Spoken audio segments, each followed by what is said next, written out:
Olá pessoal, tudo bem? Nós estamos na nossa série intitulada Lidando com a Culpa. E nós estamos no vídeo número 2, onde nós vamos falar o que a Bíblia diz sobre a culpa. O que a Bíblia revela, fala, trata acerca dessa temática tão importante que envolve o sofrimento humano, os erros e falhas, e a maneira como nós lidamos com os nossos erros, com as nossas falhas, com os pecados, que afetam diretamente a nossa alma, nosso coração, a nossa vida interior. Então preste atenção no que a Bíblia diz sobre a culpa.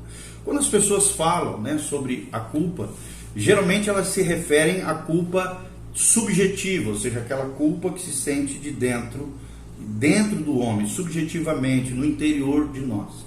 Mas a Bíblia nunca usa a palavra culpa com esse sentido. Ou seja, geralmente a Bíblia trata da questão da culpa objetiva, ou seja, aquela que vem através de um ato falho, externo, quebrando uma lei de Deus, quebrando um princípio moral, ético, que a Bíblia condena em alguma situação que foi feita. Então, as três palavras gregas traduzidas como culpa, culpado, referem-se à culpa teológica, ou seja, quando nós quebramos uma lei ou violamos uma lei ou um princípio de Deus. Só lembrando que quem quebra a lei de Deus se quebra. E quando nós estamos quebrados diante de uma ferida chamada pecado, precisamos nos arrepender, precisamos mudar de vida, precisamos confessar o nosso pecado. Confessar, se arrepender e mudar, abandonar o pecado na nossa vida. Então, toda vez que aparece a palavra culpa, culpado, refere-se sim à culpa teológica, que nós já explicamos no vídeo anterior, que nós já falamos sobre isso. Então, no sentido bíblico, uma pessoa é culpada quando viola a lei de Deus, quebra a lei de Deus. Então, na Bíblia, parece haver pouca diferença entre culpa e pecado. Pouquíssima diferença entre esses dois conceitos bíblicos de culpa e de pecado. Lembrando que pecado é errar o alvo, é fazer qualquer coisa contrária à lei de Deus. Tanto é que existe a palavra iniquidade, que é o homem sem lei, a pessoa que vive sem lei, e a iniquidade, que é a quebra, a violação da lei de Deus.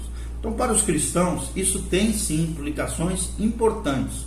Como a Bíblia nunca fala sobre sentimentos de culpa subjetivos, não há qualquer indicação de que devemos tentar provocar sentimento também de culpa nos outros. Pelo contrário, isso é errado, isso é manipulação. Às vezes a pessoa está errada e ela joga a culpa no outro, tentando manipular, fragilizar a outra pessoa. Isso é demoníaco, é diabólico. Transferir a sua culpa para outros e gerar culpa, provocar sentimento de culpa nas outras pessoas.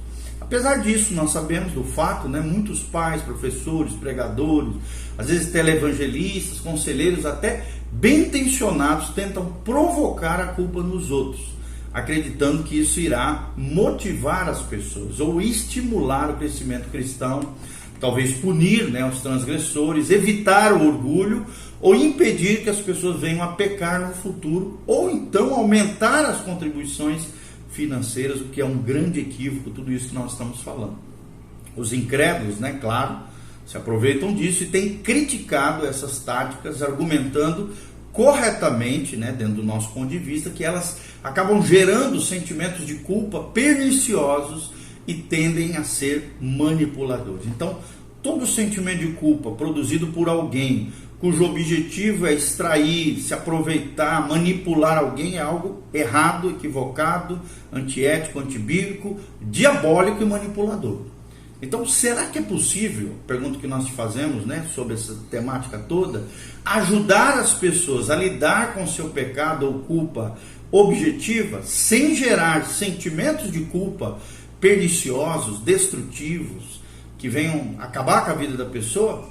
Para responder essa pergunta, nós vamos pensar um pouquinho mais sobre alguns conceitos de tristeza, da tristeza construtiva e do perdão divino.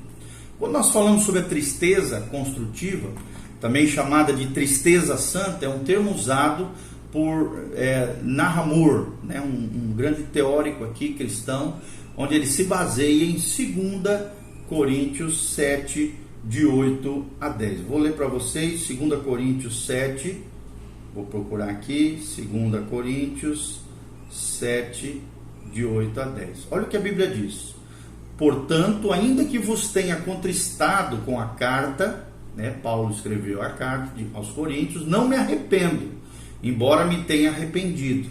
Vejo que aquela carta que eu vos escrevi contristou por breve tempo. Agora me alegro não porque fostes contristados, mas porque fostes contristados para o arrependimento. Nós vemos aqui uma tristeza construtiva, uma tristeza que levou ao arrependimento. Pois fostes contristados segundo Deus, para que de nossa parte nenhum dano sofresseis. Porque a tristeza segundo Deus produz arrependimento para a salvação, que a ninguém traz pesar, mas a tristeza do mundo produz morte. Vou repetir, porque a tristeza segundo Deus, que é essa tristeza construtiva que nós estamos falando, produz arrependimento, 2 Coríntios 7,10, para a salvação, que a ninguém traz pesar, mas a tristeza do mundo produz morte. Tá bom? Então, o que é essa tristeza construtiva? Então, nessa passagem, Paulo faz uma distinção entre a tristeza do mundo, que parece ser equivalente ao sentimento de culpa, e a tristeza santa, que produz arrependimento para a salvação, que a ninguém traz pesar. Ou seja, não traz nada de ruim na pessoa, pelo contrário, produz algo bom. É uma tristeza construtiva. A tristeza santa é construtiva por quê? Porque produz uma mudança construtiva, edificadora, abençoadora na vida da pessoa. Nahamur, né, esse teórico cristão, ele ilustra isso descrevendo uma situação na qual duas pessoas estão num café e uma delas acidentalmente derrama o café no colo da outra.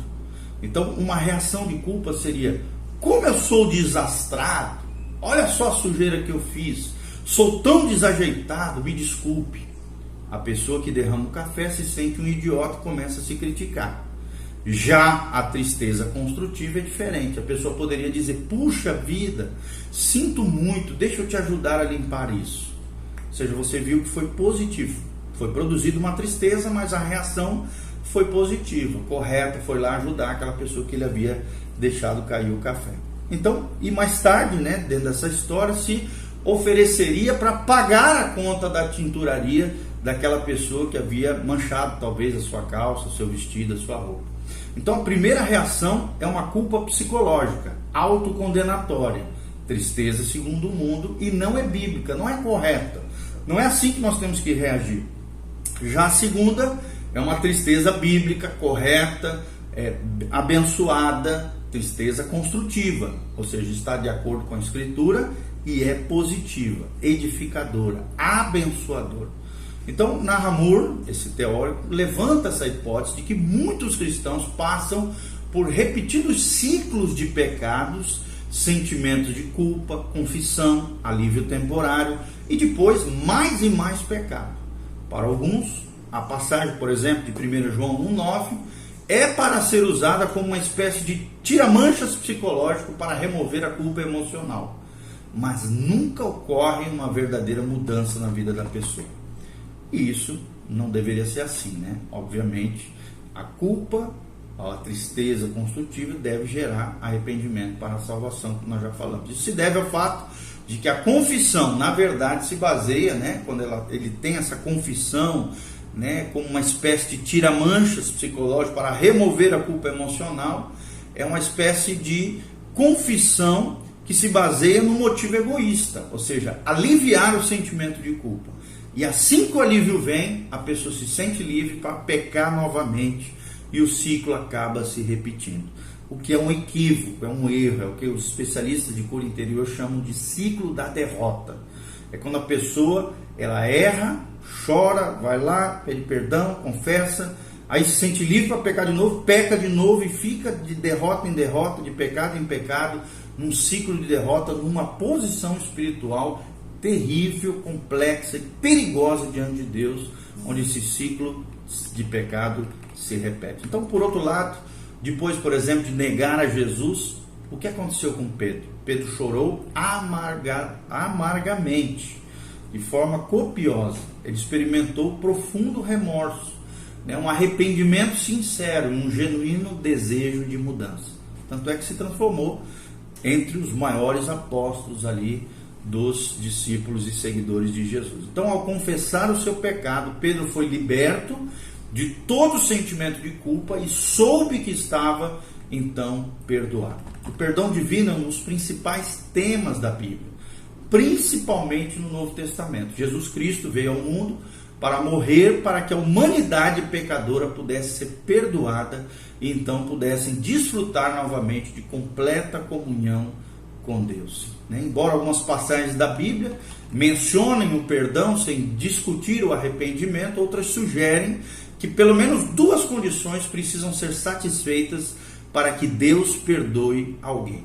Em primeiro lugar, precisamos nos arrepender, pois diz a palavra de Deus, perdoar-nos sem exigir arrependimento seria como desculpar o pecado ou ser indiferente a ele. É o que nos ensina a palavra de Deus através desse conceito que nós estamos passando. Em segundo lugar, além do arrependimento, precisamos estar dispostos a perdoar. Jesus menciona isso pelo menos 3 vezes na Bíblia Sagrada. A pessoa que busca o perdão precisa estar sinceramente arrependida e também disposta a perdoar os outros que o ofenderam. Procure lembrar dessa ênfase na tristeza construtiva e na promessa do perdão divino quando estiver ajudando as pessoas que têm sentimentos de culpa, sejam eles objetivos ou subjetivos, tá bom? Então, depois nós vamos falar sobre as causas da culpa, vamos abordar um pouquinho mais sobre essa temática, nessa série que nós estamos intitulando Lidando com a Culpa. Espero ter abençoado a sua vida, que você compreenda melhor tudo isso que nós estamos falando. Lembre-se da tristeza construtiva, do perdão divino, que está disponível para você, meu irmão.